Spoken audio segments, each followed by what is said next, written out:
Hello, कैसे हैं आप लोग? पढ़ाई अच्छी चल रही है? So in today's topic periodic classification of element we are going to start. पहले बात करेंगे हम लोग जनरल क्लासिफिकेशन की, why it is needed, Dobereiner law of triads के बारे में बात करेंगे and after that we will continue. So what we are going to know about the classification, we all know through the human being or through the evolution of human being, we are having a practice just to classify everything in our lives to understand the things in a better way. Like for a student, if you are classifying your books, your notebook in a proper way, then you will be able to understand how you can get it, a physics book or a chemistry book or a mathematics book in a certain pile. Similarly, if we are having a certain kind of shop and shopkeeper like you, we are having a medicinal shop, they are having plenty of medicines, so they are having a certain method of classification so that they can give you a right medicine at the right time. So it is very needed to classify everything. With the passage of time, we were discovering new elements in the chemistry and scientists was worried that how they can have the correct properties और how can वो कैसे classify कर सकते हैं elements को, कैसे similar elements को एक जगह पर रखें, कैसे प्रॉपर्टीज को क्लासीफाई करें, सिमिलैरिटीज को आइडेंटिफाई करें। That was a very tedious job and Daubernier was the first, काफी पुरानी बात है, Daubernier was the first, it was in 1817।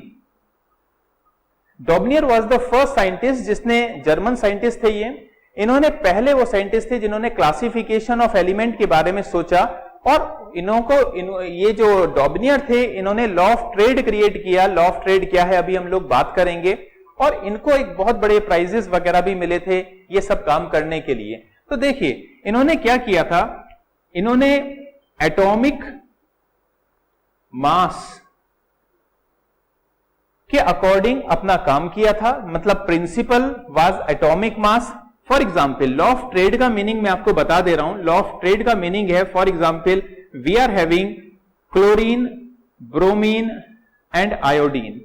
तो atomic mass of chlorine is 35.5, bromine is 80 and iodine is 127। So what they were saying this is element A, this is element B, this is element C.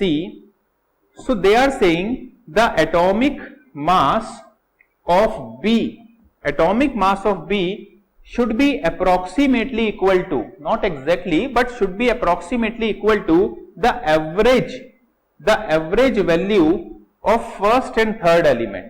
This was the statement given by Dobereiner and this is known as Dobereiner law of triads. For example इसको solve करते हैं। Atomic mass of bromine is equal to 35.5 plus 127 divide by 2, so that becomes equals to 0.52, ये कितना हो गया 162.5, that becomes equals to 81.25 which is very much close to 80. तो approximately हम इसको एक्सेप्ट कर रहे हैं।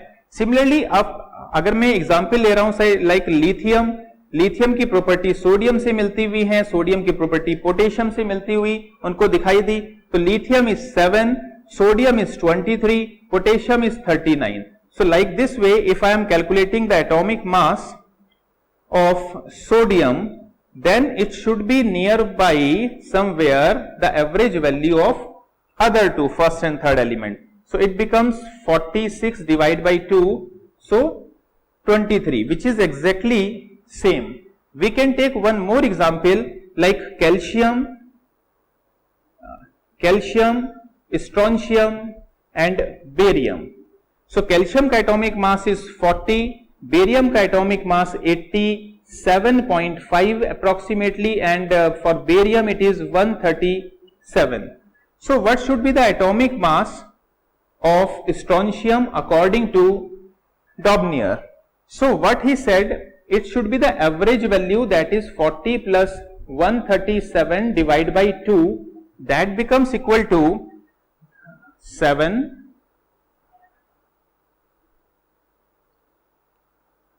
177 divide by 2, so it become equals to 8, again ये आ गया आपका 108.5, so 88.5, 87.5, it means both are very close to each other. So all these three example, 1, 2, 3, all these three example are considered to be the Dobner law of trade. लेकिन Dobner law of trade बहुत सारी जगह wrong हो गया. जैसे हम लोग बात करते हैं यहाँ पर, for example I am taking nitrogen, phosphorus and arsenic.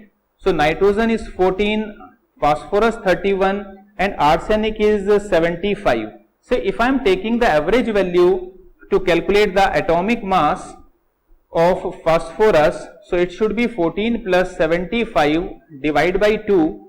So what will be, we are getting 89 divided by 2.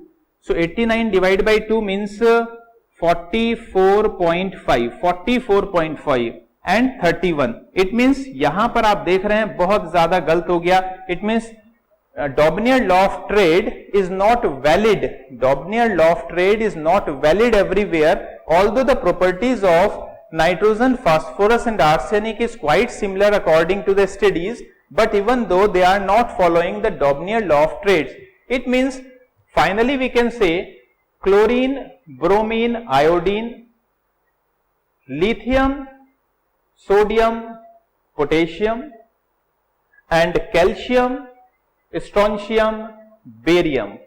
So this is the area where Dobner law of trade remain valid, and after that we could not find any other that time, actually not now, that time we could not find any other type of example which can follow the Dobner law of trade. तो ये तीन example ही बेटा Dobner valid करा पाए थे. और इसके क्योंकि आपको एक और इंपॉर्टेंट इंफॉर्मेशन दें, till 1817 only 25 elements were discovered. सिर्फ उस जमाने तक 25 एलिमेंट ही डिस्कवर हुए थे. ये भी एक उनके लिए प्रॉब्लम रही होगी जिसकी वजह से Dobner और ज्यादा बेहतर काम नहीं कर पाए. बहुत सारी जगह Dobner इस कंसेप्ट को लेकर फेल हो गए थे. Dobner के लिए एक और बढ़िया इंफॉर्मेशन बताता हूं. Dobner जो कि जर्मन साइंटिस्ट थे, उन्होंने, वो पहले साइंटिस्ट माने जाते हैं जिन्होंने platinum can be used as a catalyst. Platinum आज भी बहुत ज्यादा इंपॉर्टेंट कैटलिस्ट है. ये बात Dobner ने ही हम लोगों को बताई थी, तो आपको याद रखना है. तो Dobner फाइनली क्या हुआ कि एक क्लासिफिकेशन का कंसेप्ट तो डेवलप हुआ, एलिमेंट्स को क्लासिफिकेशन करना है, ये थॉट तो प्रोसेस शुरू हुआ, लेकिन Dobner लॉ ऑफ ट्रेड उसकी पूरी तरीके से उसको फुलफिल करने में अच्छे से फेल हो गए, आप कह सकते हैं. कुछ जगह सही रहे, ज्यादातर जगह फेल हो गए. इसके बाद अगला जो हमारा कंसेप्ट है, ऐसा नहीं कि हमारी स्टडी रुक गई. नेक्स्ट हमारे पास आएंगे न्यूलैंड. नेक्स्ट आएंगे एक साइंटिस्ट न्यूलैंड, और न्यूलैंड ने हमारी कैसे हेल्प करी इस क्लासिफिकेशन को क्रिएट करने के लिए, इसके बारे में हम बात करते जाएंगे. So keep learning and do well.